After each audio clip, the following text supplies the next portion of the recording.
Le petit déjeuner politique.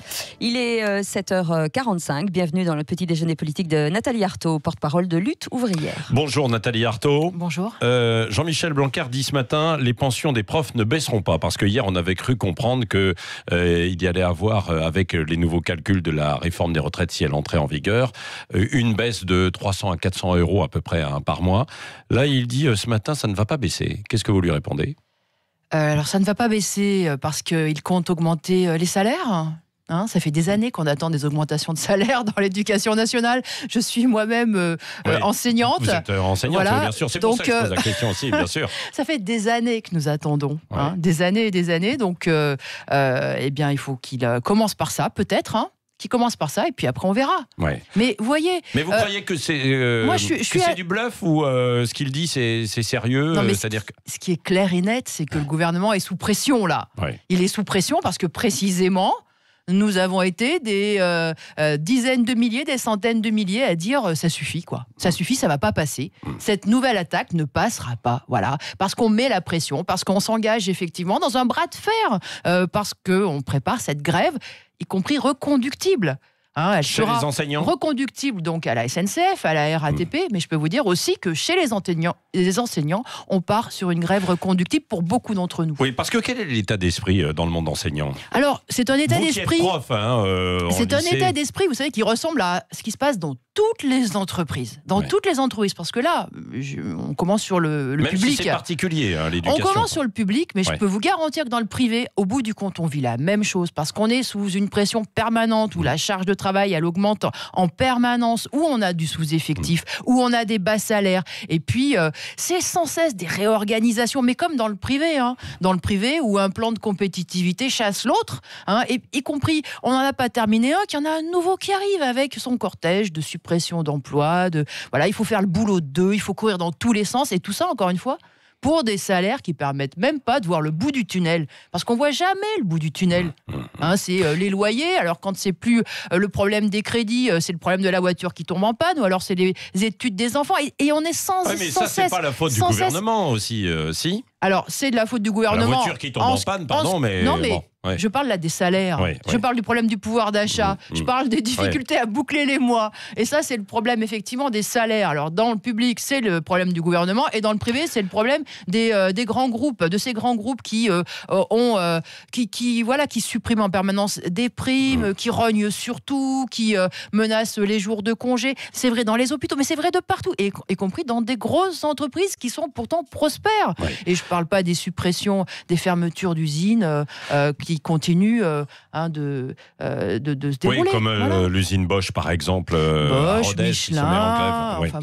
Bon, pour revenir quand même juste d'un mot sur Jean-Michel Blanquer, vous n'avez pas répondu. Vous y croyez quand même à ce qu'il dit, les pensions des profs ne vont pas baisser? Mais non, moi j'attends de voir, et je peux vous garantir que voilà, là justement, si le monde du travail est en situation de force, eh bien il faut y aller, il faut mettre la pression sur ce gouvernement. Il peut effectivement remballer ce projet, et s'il remballe ce projet, s'il y a une victoire du côté du monde du travail, j'espère que cela redonnera confiance dans notre force collective, qu'on arrête de se faire marcher dessus. Et je le redis, c'est vrai pour le public et c'est vrai aussi pour le privé. La colère, elle est grande, il y en a marre, voilà, il y en a ras-le-bol. Quand on regarde, mais il suffit de regarder, je sais pas moi, 30 ans en arrière. 30 ans en arrière, la retraite, c'était 60 ans. Avec 37 annuités et demie. Un emploi... les gens qui sont à la retraite aujourd'hui en profitent quand même généreusement aussi et de très cette bien, retraite globalement. Et pour personne ne s'en plaindra, ne s'en plaindra. Et puis un emploi, c'était quoi? C'était un CDI, CDI, voilà, avec un salaire, un vrai salaire complet. Bon, regardez le recul. Regardez ce recul. C'est la faute à la mondialisation. Sauf qu'en 30 ans, les dividendes, eux, ils ont explosé. Les cours boursiers, ils ont explosé. En 30 ans, c'est multiplication par 3 des revenus financiers. Voilà, c'est donc en 30 ans, des fortunes incroyables se sont accumulées, Paul. Pas qu'en France, la plupart des fortunes qui sont en train de s'accumuler, Nathalie Arthaud, elles viennent des nouveaux pays, des pays émergents. Donc c'est la faute à la mondialisation. Non, mais moi je crois que Non, mais répondez, c'est la faute à la mondialisation. Non, c'est la faute au capitalisme, c'est la faute à la... Le capitalisme, il est partout. Bah oui. Notamment en Chine, par exemple. C'est la raison pour laquelle je vous dis non, ce n'est pas la mondialisation le problème, c'est le capitalisme. C'est le capitalisme, c'est cette rapacité d'une minorité qui en veut toujours plus. Voilà. Vous pouvez pas dire que c'est la prospèrent justement en appauvrissant non seulement les travailleurs des pays riches, mais aussi en exploitant de façon féroce les travailleurs des pays pauvres. Donc c'est tout notre système et c'est justement ça, c'est à ça qu'il faut dire stop. Les travailleurs, ceux qui sont indispensables à la vie sociale, ceux qui y amènent des millions de gens au travail le matin, les cheminots, les agents de la RATP, mais des transports publics, les enseignants et aussi tous ceux qui font tourner la machine, qui créent les richesses dans le privé, ce sont eux qui sont indispensables. Et la priorité devrait être de leur permettre de vivre dignement et de travailler dans des conditions de travail qui ne soient pas infernales. Nathalie Arthaud, donc ce n'est pas la mondialisation qui est en cause, c'est-à-dire la concurrence avec des salaires beaucoup plus bas où on fabrique des produits à l'autre bout du monde ou en Europe de l'Est, par exemple, dans les anciens pays de l'Est, et qui ne provoquent plus de travail en France. C'est pas à cause de ça. Mais ça, c'est le b.a.-ba du capitalisme, que de jouer, mettre en concurrence les travailleurs et effectivement d'exploiter les salariés. C'est le propre du capitalisme. Et il a d'ailleurs toujours été mondialisé parce que ils sont partis très vite au pillage du monde. Bon, demain, ça va être comment?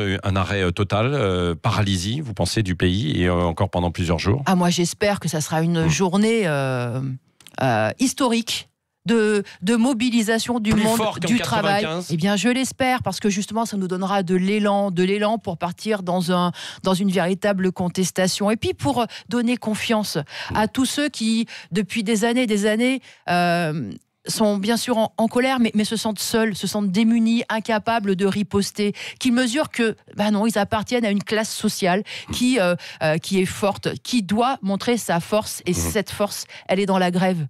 Et j'espère qu'on sera aussi nombreux dans la manifestation, parce qu'on se comptera, on se sentira nombreux et donc forts. Oui, vous comptez sur qui alors pour continuer de mobiliser par la suite, puisque vous dites qu'il faut s'installer dans la grève? Sur les syndicats, sur des partis politiques tels que le vôtre?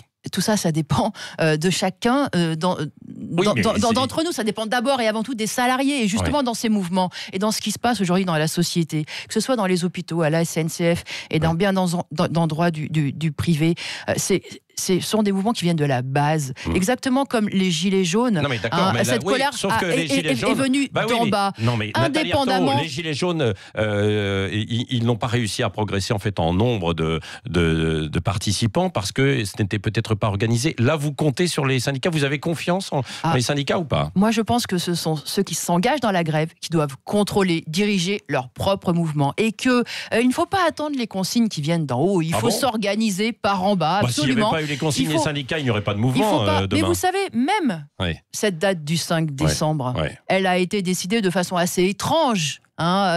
Et en fait, elle a fini par rassembler plusieurs syndicats parce qu'ils ont senti la colère qui venait de la base. Donc moi, je crois qu'effectivement, il faut être sûr de son fait. Il faut savoir qu'on peut s'organiser à la base, on peut diriger, contrôler son propre mouvement, et qu'il ne faut pas attendre d'en haut ni des ordres et ni une direction. Il faut que cette direction soit construite. Non, pas du tout. Pas l'anarchie, mais justement, c'est la démocratie ouvrière. Vous savez, quand on est salarié, en permanence, on attend qu'on décide. On attend les décisions du gouvernement, on attend les décisions des patrons. On est à la merci de ce qu'ils décident eux. Et puis on va attendre encore les décisions des confédérations syndicales. Je crois que les travailleurs... Vous n'êtes pas très amis avec les syndicats. Non, mais simplement parce que je pense que...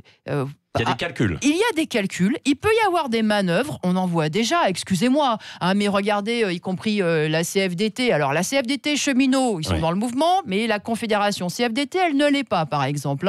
Voilà. Donc on sait qu'ils vont chercher à négocier, et il faut absolument que les travailleurs qui sont engagés dans le mouvement disent ce que eux veulent, quelles sont leurs revendications, jusqu'où ils veulent se battre. Et c'est comme cela, effectivement, que nous serons forts. Je sais qu'il y a de la méfiance. Il y a de la méfiance dans les organisations syndicales. Cette méfiance, elle est légitime. Mais moi, je dis aux travailleurs qui sont méfiants, organisez-vous. Vous pouvez prendre votre mouvement. Vous serez dans la rue demain. Vous serez dans la rue demain. Absolument. Demain, vendredi. Est-ce que vous redoutez des violences également, parce qu'on annonce la présence de Black Blocs, notamment dans la manifestation parisienne? Moi, je pense qu'il faut être le plus nombreux possible, et c'est en étant le plus nombreux possible avec nos revendications, avec avec ce que nous avons à apporter, que justement nous arriverons à gagner.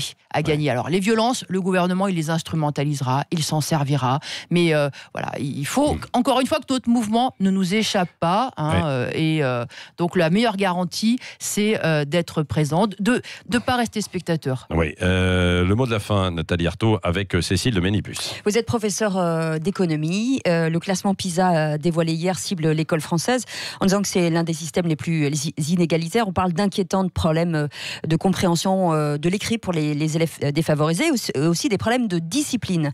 Est-ce que ça veut dire que les professeurs ont baissé les bras ? Non, mais ça veut dire qu'il faut mettre des moyens, encore une fois, des moyens humains. Ça veut dire de l'argent dans l'éducation nationale, et à commencer effectivement par l'école primaire. Et pour l'instant, ça a été du saupoudrage, parce que c'est comme pour tout, il n'y a pas d'argent pour les retraites, il n'y a pas d'argent pour les hôpitaux, il n'y a pas d'argent pour les allocations chômage. Là, voilà, pour tout ce qui est utile et indispensable à notre vie sociale, il n'y a pas d'argent. Mais est-ce que vous sentez encore une motivation des professeurs, justement ? Mais bien sûr, mais qu'est-ce qui nous conduit, vous savez, à aller travailler, y compris dans ces conditions-là ? Mais c'est exactement comme dans les hôpitaux. S'il n'y avait pas le dévouement, s'il n'y avait pas ce sentiment d'être nécessaire. D'être nécessaire, et puis de faire un métier fantastique, s'il n'y avait pas ça qui nous poussait, je peux vous dire que ça ne fonctionnerait pas comme ça fonctionne aujourd'hui. Mais c'est vrai dans les hôpitaux, et vous savez, c'est vrai aussi à la SNCF. Parce que la SNCF, les conditions dans lesquelles ils sont mis pour travailler, c'est devenu infernal. Bon, vous croyez à une gauche unie, là, demain et la semaine prochaine, Nathalie Arthaud ? Non, mais je crois à un mouvement social. Un mouvement social profond. Et la gauche, alors ? Un mouvement social. Mais la gauche, qu'est-ce que c'est la gauche ? Vous savez, ça fait, nous, des décennies que nous ne reconnaissons pas dans cette gauche. Pas d'union de la gauche, qui, alors. à chaque fois qu'elle arrive au gouvernement, entérine au mieux les coups que la droite a fait passer, voire les aggrave. Donc, nous, on ne raisonne pas comme ça. Nous raisonnons, nous, du point de vue Nathalie Arthaud. Non, pas d'union de la gauche. Les intérêts des travailleurs, et y compris dans ce mouvement-là, nous avons tous les mêmes intérêts, les travailleurs du public, les travailleurs du privé. Merci Nathalie Arthaud, porte-parole de Lutte ouvrière, était l'invitée ce matin de Sud Radio. Restez avec nous, et puis on reviendra dans quelques instants sur les 40% des écoles primaires qui sont fermées demain, 7h57. C'est le Grand Matin Sud Radio. 5h-10h, le Grand Matin Sud Radio.